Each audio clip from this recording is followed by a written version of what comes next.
என்னம்மா இவங்க 2 பேரும் பார்க்கவே சூப்பராக இருக்காங்க. நம்ம வீட்டுக்கெலாம் கோட் சூட் போட்டுக்கிட்டு யாருமா? அப்பாவுக்கு தெரிஞ்சவங்களா? அப்பாவுக்கு தெரிஞ்சவங்க இந்த வயசில் இருக்க மாட்டாங்களேம்மா. என்ன விஷயமா? எதுக்கு வந்திருக்காங்க? லோன் எதுவும் கொடுக்க வந்திருக்காங்களோ? ரேகா, தெரியலடி, ஏதோ கல்யாண விஷயமா பேசணும்னு வந்தாங்கன்னு உங்கள் அப்பா சொன்னார். என்னன்னு தெரியலை, இனிமே தாண்டி தெரியும். இப்போ தானே வந்திருக்காங்க. என்னம்மா கல்யாண விஷயமா? பிரியாவுக்கு கல்யாணம் பண்ண முடிவு பண்ணிட்டீங்க. இருக்கிறது நான் தானே. ஒருவேளை நான் இருக்கிறது தெரிஞ்சு என்னை எதுவும் பொண்ணு பார்க்க வந்திருப்பாங்களோம்மா? ஏண்டி, நம்ம தான் யாருக்கிட்டையும் சொல்லியே வைக்கலையே, அப்புறம் எப்படி உன்னையே பொண்ணு பார்க்க வருவாங்க? யாருன்னு கூட தெரியலையேடி. அதுவும் பாரு, 2 பசங்க மட்டும்தான் வந்திருக்காங்க.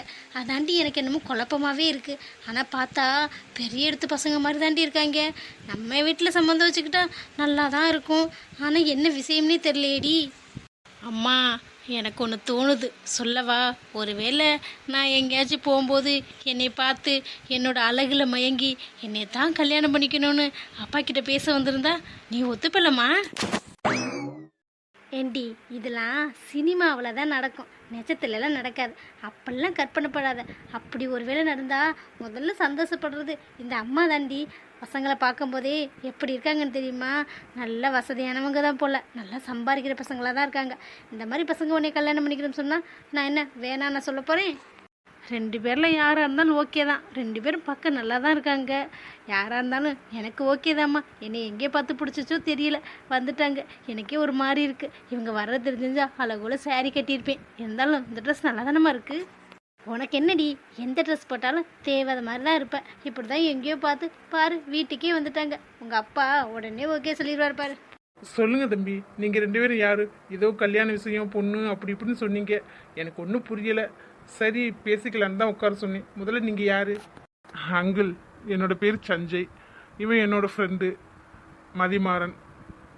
2 பேரும் ஒரே இடத்துல தான் வேலை பார்க்குறோம். மதி ரொம்ப நல்ல பையன். ஃபேமிலியில் யாரும் இல்லை, அவன் ஒரு ஆள் தான். என்னோட ஃபேமிலி அவனோட ஃபேமிலி மாதிரி தான். நல்லா கை நிறைய சம்பாதிக்கிறேன். அம்மா, அவன் தான் மாப்பிள்ளை போல். பார்க்க ஆள் நல்லாதாம்மா இருக்கான், கை நிறைய சம்பாதிக்கிறானா. இதை விட நமக்கு என்னம்மா வேணும்? ஆமாடி, அந்த சனியனை வீட்டை விட்டு விரட்டும் போது தாண்டி மகாலட்சுமி நம்ம வீட்டுக்குள்ளே வர போகிறா. இத்தனை நாளும் அவள் இருக்கவும் தாண்டி நமக்கு எதுவுமே நல்லது நடக்கலை. என்னைக்கு அவள் வெளியில் போகிறதுக்கு முடிவு பண்ணமோ அப்போவே நல்லது நடக்க ஆரம்பிச்சிருச்சுடி. உனக்கு பிடிச்சிருக்கு தானே? என்னம்மா இப்படி கேட்டுட்ட பிடிச்சிருக்கான்னு? நான் அவர் கூட கல்யாணம் பண்ணி டியூட் பாடி குழந்தை குட்டிலாம் மெத்து குழந்தையெல்லாம் ஸ்கூலுக்கு சேர்த்துட்டேன். நீ வேற. அடியே, இன்னும் உங்கள் அப்பா ஓகேவே சொல்லலடி. இப்போ நான் தானே அந்த வீட்டுக்கு செல்ல பிள்ளை. நான் மட்டும் சொன்னால் போதும், அப்பா உடனே ஓகே பண்ணிடுவார். அந்த தைரியம் தாம்மா. சரி சொல்லுங்க தம்பி, 2 பேர் இருக்கு, இங்கே என் வீட்டுக்கு வந்திருக்கீங்க? இல்லை, என்னோட ஃப்ரெண்டு மதிக்கு உங்கள் பொண்ணை ரொம்ப பிடிச்சிருக்கு. அதனால தான் பார்த்து பேசிட்டு போகலான்னு வந்தோம். இன்னும் உங்கள் பொண்ணுக்கிட்ட கூட பேசலை. உங்ககிட்ட கேட்டு முடிவை தெரிஞ்சுக்கிட்டு அதுக்கப்புறம் பொண்ணுக்கிட்ட பேசலான்னு தான் இங்கே வந்தோம். பாத்தியாம்மா, நான் தான் சொன்னல என்னை பார்த்துட்டு பிடிச்சி போய் தான் வந்திருக்காங்கன்னு. நீ என்னமோ நம்பலை. இப்போ தெரியுதா உன் பொண்ணை பற்றி? ஊர் சுற்றுறேன்னு சொன்னியே, ஊர் சுற்றியே நல்ல பையனை பார்த்து, பணக்கார பையனை பார்த்து இழுத்துட்டு வந்திருக்கேன்ல. இப்போ எப்படி உன் பொண்ணோட திறமை எப்படி? பரவாயில்லடி, ஊர் சுற்றியே எவனோ ஒருத்தையும் உன்னை ஃபாலோ பண்ணிக்கிட்டே இருந்தேன். சூப்பர்டி. தம்பி, என்னோட பெரிய பொண்ணுக்கு ஆல்ரெடி நான் மாப்பிள்ளை பார்த்துட்டேன். சின்ன பொண்ணு இப்போவே கல்யாணம் பண்ணுற ஐடியாலெல்லாம் இல்லை. நீங்கள் வேணால் கொஞ்ச நாள் கழித்து வேணால் வாங்களேன். பெரிய பொண்ணு பிரியாவுக்கு கல்யாணம் பண்ணதுக்கப்புறம் ரேகா கிட்ட பிடிச்சிருக்குன்னு சொன்னால் உங்களுக்கு நான் பதில் சொல்கிறேன். இல்லைப்பா, எனக்கு ரொம்ப பிடிச்சிருக்கு. என்னடா அது, நம்ம பிரியாவை பொண்ணு கேட்க வந்தா இவன் முந்திரி கொட்ட மாதிரி எனக்கு பிடிச்சிருக்குங்கிறா. என்ன உனக்கு ஓகேவா? அக்கா இல்லைன்னா என்ன, தங்கச்சியை கட்டிக்க. டே மச்சான், அதுக்கு நான் பேசாம பாலுங்கணத்திலே போய் விழுந்துருவேன்டா. ஏன்டா இப்படி? இல்லை மச்சான், உன்னை பார்த்தோன்னே பிடிச்சிருக்குன்னு சொன்னச்சா, அதான் கேட்டேன். உனக்கும் பார்த்தோன்னே எதுவும் பிடிச்சிருக்கும்? டேய், எதையும் சொதப்பி வச்சிடாதடா. உன்னை நம்பி வந்தேன் பாரு, என்னைய சொல்லணும், ஒழுங்கா பேசுடா.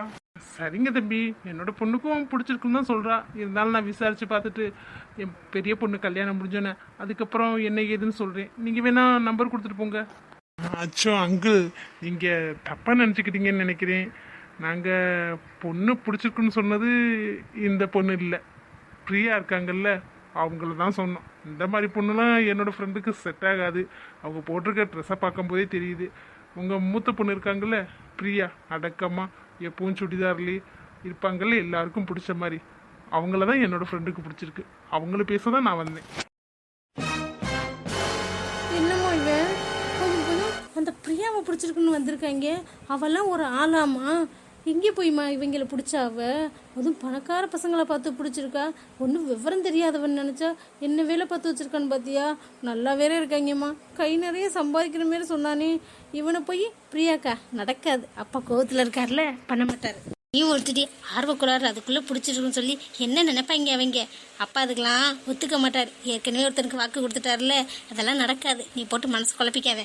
இல்லை தம்பி, அதான் சொன்னேன்ல, பெரிய பொண்ணுக்கு ஆல்ரெடி பார்த்தாச்சு, இன்னும் தேதி மட்டும் தான் குறிக்கல. அச்சோ அங்கிள், தாலி கட்டுறதுக்கு முன்னாடி வரைக்கும் கூட மாப்பிள்ளையெல்லாம் மாற்றுவாங்க, ஒரு நிமிஷத்துக்கு முன்னாடி கூட. நீங்கள் என்னமோ இன்னும் தேதி கூட வைக்கல, பார்த்தாச்சுன்னு சொல்லிக்கிட்டு இருக்கீங்க. அந்த பையன் நல்ல பையனா என்னன்னு விசாரிச்சிங்களா? எல்லாம் எங்களுக்கு தெரியும். அவன் சரியான பொறுக்கியாமே. இப்போ என்னமோ திருந்திட்டுன்னு சொன்னால் அதை அப்படியே நம்பி உங்கள் பொண்ணை கல்யாணம் பண்ணி கொடுத்துருவீங்களா என்ன? இல்லை தம்பி, நான் எல்லாம் விசாரிச்சுட்டேன், திருந்திட்டோம்னு தான் சொன்னான். அங்கிள், உங்கள் பொண்ணு மேலே உங்களுக்கு ஏதாச்சும் வருத்தம் இருக்கலாம், அதை நான் என்னன்னு கேட்க மாட்டேன். அது உங்களுக்குள்ள பர்சனல், அதை பற்றி நான் தலையிட விரும்பலை. ஆனால் உங்களோட பொண்ணு வாழ்க்கைன்னு வரும்போது நீங்கள் நல்லா யோசிக்கணும்ல. இப்போ ஏதாச்சும் நடந்த பிரச்சனையை வச்சு அதையே வச்சு அவளுக்கு எங்கேயாச்சும் தள்ளி விட்டுறலாம் அப்படின்னு முடிவு பண்ணி மாப்பிள்ளை தேடாமல், சின்ன வயசுலேருந்து அவளை பற்றி உங்களுக்கு தெரியும்ல, அவளோட கேரக்டரு, அவளோட குணம், அவள் எப்படி பண்ணுவா, யாருக்கிட்ட எப்படி நடந்துப்பா, எந்த மாதிரிலாம் பண்ண மாட்டா, அதெல்லாம் உங்களுக்கு தெரியும்ல. அதை வச்சு அவளுக்கு ஒரு மாப்பிள்ளையை பாருங்க. அப்போதைக்கு நீங்கள் பார்த்த மாப்பிள்ளை ஓகேவானு உங்களுக்கே யோசிக்க தோணும். திடீர்னு வந்து நல்லவன்னு சொல்கிறவனே எப்படி நம்புவீங்க? எனக்கு தரலைங்கிறதுக்காக நான் சொல்லலை, பொதுவாக சொல்கிறேன். என்னையுமே நீங்கள் விசாரிச்சு பாருங்க. பிடிச்சிருந்தா பொண்ணை கொடுங்க, இல்லைன்னா வேணாம். ஆனால் வேறு பையனுக்கு கல்யாணம் பண்ணி கொடுத்தாலும் நல்லவனாக இருந்தால் நான் ரொம்ப சந்தோஷப்படுவேன் அங்கிள். ஆமாங்க அங்கிள், நீங்கள் யோசிச்சுட்டு முடிவை சொல்லுங்கள். நாங்கள் ஆஃபீஸில் தான் இருப்போம். பிரியா எங்கள் ஆஃபீஸில் தான் வேலை பார்க்குறா. சரிங்க தம்பி, நீங்கள் சொல்கிறதும் கரெக்டு தான். இவ்வளோ நாள் பொறுக்கையாக தெரிஞ்சவன் திடீர்னு வந்து மாறிட்டேன் அப்படி இப்படின்னு சொன்னால் கொஞ்சம் யோசிச்சுருக்கணும். நானும் அவசரப்பட்டுட்டேன். நீங்கள் சொல்லி தான் எனக்கே புரியுது. சரி தம்பி, நான் விசாரிச்சுட்டு என்ன ஏதுன்னு பார்த்துட்டு உங்களுக்கு ஒரு நல்ல தகவலாக சொல்கிறேன். சரிங்க அங்கிள், நான் வரோம் இப்போ. என்னங்க, அந்த பசங்க மட்டுக்கு ஏதோ பேசிட்டு போகிறாங்க, நீங்களும் சரி சரின்னு தலையாடுறீங்க. யார் என்னன்னே தெரியாது, அவங்கள போய் நம்புறீங்க. அந்த பையன் சின்ன வயசுலேருந்து ஏதோ அப்படி தெரிஞ்சிருக்கலாம், இப்போ தான் மாறிட்டேன்னு சொல்கிறானே, அதை வச்சு நீங்கள் வாக்கு கூட கொடுத்துட்டீங்க. இப்போ மறுபடியும் வந்து பல்ட்டி அடிச்சா எப்படிங்க? இல்லடி, அந்த பசங்க சொல்கிறது கரெக்டு தானே. திடீர்னு வந்து நல்லவன் சொல்கிறத நான் எப்படி நம்ப முடியும்? நானும் கொஞ்சம் விசாரித்து பார்க்குறேன். அந்த பசங்களை பார்த்தா ரொம்ப நல்ல பசங்க மாதிரி தெரியுது. பிரியாட்ட கூட பேசாமல் என்கிட்ட வந்து முதல்ல பேசணும்னு பார்த்துருக்காங்க பாரு. அப்போவே தெரியல இந்த பசங்களை பற்றி. கண்டிப்பாக இவங்க சொல்கிறதும் உண்மையாக தான் இருக்கும். நீ போ, எனக்கு தெரியும் என்னோடய பொண்ணை பற்றி. அவள் காசை எடுத்ததை நான் இன்னும் பார்க்காமலே அவளை தப்பாக நினச்சது என்னோட தப்பு தான். அதுக்காக அவள் மேலே தப்பே இருந்தாலும் அவள் வாழ்க்கையை நான் வீணாக்க விரும்பலை. நான் யோசிச்சு தான் முடிவு பண்ணுவேன். உன் பேச்சை கேட்டு நான் அவசரப்பட்டது போதும். நல்ல வேலை எனக்கு இப்போவாச்சும் புத்தி வந்துச்சு. என்னடி உங்கள் அப்பா இப்படி பேசிட்டு போகிறாரு? எல்லாம் கை கூடுற நேரத்தில் எல்லாம் வீணாக போயிடும் போலையேடி. இவர் போய் விசாரிச்சானா அவன் மண்டபாலம் பூரா தெரிஞ்சு போயிருமே. என்னடி பண்ணுறது இப்போ? பார்த்தாம தெரியல, இந்த பிரியா அமுக்குனி மாதிரி இருந்துக்கிட்டு என்னென்ன வேலையெல்லாம் பார்த்துருக்கா பாரு. அவளுக்கு இந்த மாதிரி அழகான பையனா? என்னால் முடியாதுமா. இந்த கல்யாணமே நின்னாலும் இவனை மட்டும் அவன் கல்யாணம் பண்ணிக்க கூடாது. ஏதாச்சும் ஒன்று பண்ணலாம், விடுமா. அம்மா எதுக்கு தான் இங்கே வந்தாங்க? நான் அத்தனை தடவை சொல்லியிருக்கேன், என்கிட்ட கேட்காம இங்கே வராதம்மா, நான் சந்தோஷமாக தான் இருக்கேன் அப்படின்னு 1000 தடவை சொல்லிட்டேன். அதையும் மீறி எனக்கு தெரியாமல் வந்து இப்படி அசிங்கப்பட்டுட்டு போயிருக்காங்க. நான் தான் இந்த வீட்டில் இருந்து அசிங்கப்படுறேன்னா அவங்களும் வந்து அசிங்கப்படணுமா?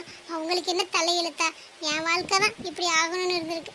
அவங்க எதுக்கு அசிங்கப்படணும்? இந்த அம்மாவுக்கு என்ன சொன்னாலும் புரியவே புரியாது. அத்தை நேற்றே சொல்லியிருந்தா, நேற்றே அம்மா கிட்ட ஃபோன் பண்ணி திட்டிருக்கேன். இன்னைக்கு தான் சொல்கிறாங்க. இன்னைக்கு மறுபடியும் ஃபோன் பண்ணி திட்டினா இப்போ தான் கொஞ்சம் அதுலேருந்து வெளியில் வந்திருப்பாங்க. மறுபடியும் அதை நினச்சி ஃபீல் பண்ணுவாங்க. அவங்ககிட்ட சொல்லக்கூடாது. ஹலோ மேடம், கண்ணெல்லாம் கலங்கியிருக்கு, என்ன அழுகிறீங்களா? சஞ்சய், நீங்கள் வந்துட்டீங்களா? கமலி, என்னாச்சு? இப்போ ஏன் கண்ணெல்லாம் கலங்கியிருக்கு? நான் விளையாட்டுக்கு தான் கேட்டேன் அழுகிறியான்னு. நீ நிஜமாவே அழுகிறியா? இல்லை செஞ்சே, மனசு ஒரு மாதிரியா இருக்கு. என்னாச்சு? வீட்டில் யாராச்சும் ஏதாச்சும் சொன்னாங்களா? அப்பா ஏதாச்சும் சொன்னாரா? இல்லை, யாரும் ஒன்றும் சொல்லலை.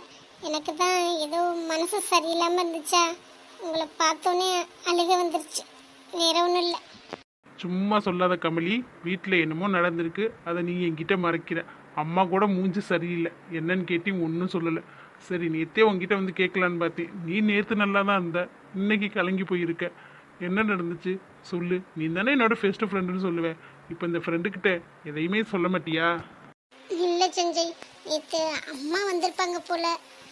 மாமா அவங்கள திட்டி அவமானப்படுத்தி அனுப்பிச்சிட்டாங்க. அத்தை இப்போ தான் காலையில் தான் சொன்னாங்க. அதான் மனசுக்கு ஒரு மாதிரியா இருக்கு.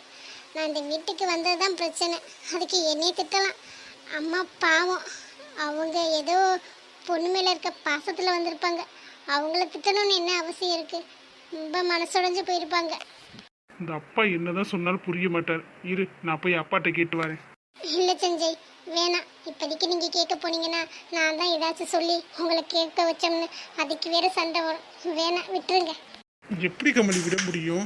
அப்பா உன்னே பேசினாலும் கூட பரவாயில்ல, நான் ஏற்றுப்பேன் நீ இந்த வீட்டில் வந்து இருக்கேன்னு. அத்தையை எப்படி பேசலாம்? என்ன செஞ்சு சொன்னீங்க? அத்தையா? நீங்கள் அத்தைன்னு சொன்னீங்கல்ல, அதுவே எனக்கு போதும். எனக்கு இந்த வழியெல்லாம் மறந்து போன மாதிரி இருக்கு. எனக்கு யார் சொன்னாலும் ஒன்றும் பிரச்சனை இல்லை. நீங்கள் மட்டும் என்னை எதுவும் சொல்லிடாதீங்க. கமலி, நீ என்ன பேசிக்கிட்டு இருக்க? ஸ்டார்டிங்கில் உன்னை புரிஞ்சுக்கல, ஏதோ விடுவிடுன்னு பேசியிருப்பேன். ஆனால் இப்போ உன்னை நான் எதுவும் பேசுறது இல்லையே. யார் எது பேசினாலும் என்கிட்ட வந்து சொல்லு, நான் பார்த்துக்கிறேன். இப்போ கூட நான் போய் அப்பா கிட்ட கேட்குறேன்னு தான் சொல்கிறேன். நீ தான் வேணாங்கிற. இல்லை செஞ்சே, நீங்கள் இப்படியே இருங்க.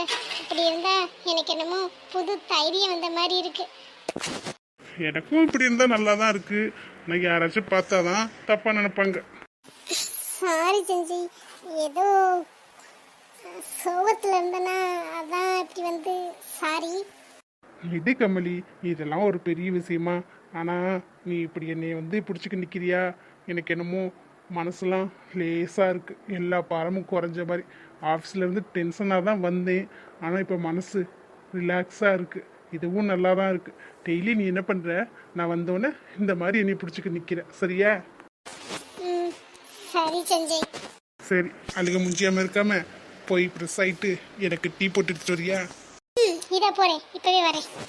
இந்த அப்பா இதுக்குத்தான் இப்படி பண்ணுறாரோ தெரியல. அந்த ஹரிணியை தலையில் தூக்கி வச்சுக்க ஆடட்டும். அவளை வச்சு யார் ஆடவே நான் சொன்னது? அதுக்கு இவ்வளோ இதுக்கு கஷ்டப்படுத்தணும்? பாவம், அவங்க எவ்வளோ ஆசையோட பொண்ணை பார்க்கணுன்னு வந்திருப்பாங்க. இப்படி திட்டி அனுப்பிச்சிருக்காரு. நேற்றே தெரிஞ்சிருந்தா நல்ல நாள் வாங்கி விட்டுருப்பேன். அம்மாவும் கூட இல்லை, சொல்லாமல் விட்டுட்டாங்க. இருக்கட்டும், மறுபடியும் இந்த மாதிரி ஒரு டைம் நடக்கட்டும், அதுக்கப்புறம் பார்த்துக்கிறேன். ஆனால் என் வாயிலிருந்து எப்படி அத்தைன்னு வந்துச்சு எனக்கே தெரியல. ஒருவேளை கமலியை நான் மனசால ஏற்றுக்க ஆரம்பிச்சிட்டானா? அவள் வந்து என்னை கட்டி பிடிக்கும் போது கூட எனக்கு கோவமே வரலையே. அதை விட்டுட்டு எனக்கு இந்த மாதிரி மறுபடியும் நடக்காதா அப்படின்னு தானே தோணுச்சு. இதுக்கு பேர் தான் லவ்வா? எனக்கு ஒன்றுமே தெரியலையே. சரி, எதுவாக இருந்தால் என்ன, நல்லா இருக்கு.